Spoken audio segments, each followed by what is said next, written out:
I wanted to focus a little on that whole diesel dupe, as they call it, and talk a little bit more about that. That does relate to trust. So what's your take on all that? Yeah, I think that it has the potential to be a very damaging scandal for Volkswagen in the long run. Volkswagen's reputation is based on reliability of engineering, and here is a case of exactly the opposite going on now. You could make the argument that this was high reliability engineering, just not of the kind that we wanted to see, right? So they were very successful for a while in hiding this very sophisticated hack, essentially, from the consumer and the public. My sense is that lots of people who own Volkswagens are very disappointed, especially those who were making their purchase decision based on environmental concerns, which is a large portion of the population that's interested in that sort of vehicle. But I don't get the sense that the company is going down because of this scandal. But is there any kind of brand negative rub-off effect? As you know, people, they buy cars, it relates to their identity and their brand. And here they were lying about emissions. Yeah.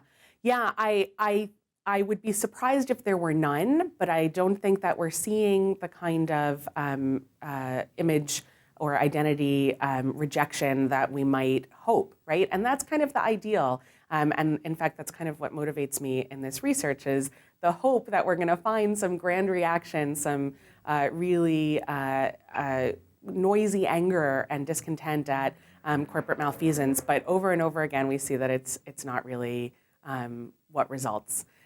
So I think there will be consequences, and the consequences might be more stock market based, right? Where they might be about investing and making investment decisions rather than purchasing decisions, as long as Volkswagen proves to be reliable in its engineering across the board. I wanted to ask you to talk just a little bit, too, about what it means for an organization. Why did that happen at Volkswagen? What's going on at the top that filters down to the troops, if you will, that would cause that?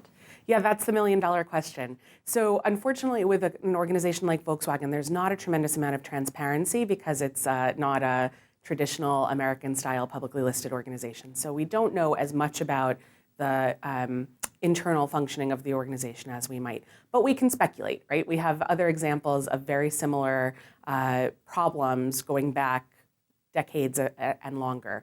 And what it seems to me that might have happened is that the top management overpromised, right? They said, we can deliver this sort of technology before the technology was actually created.